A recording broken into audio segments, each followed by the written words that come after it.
Пробег 74 тысячи. Бедный Макан уже стучит.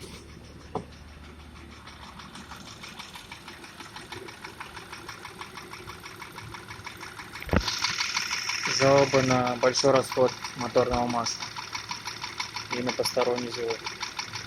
Проверили видеоэндоскопом, обнаружили задиры.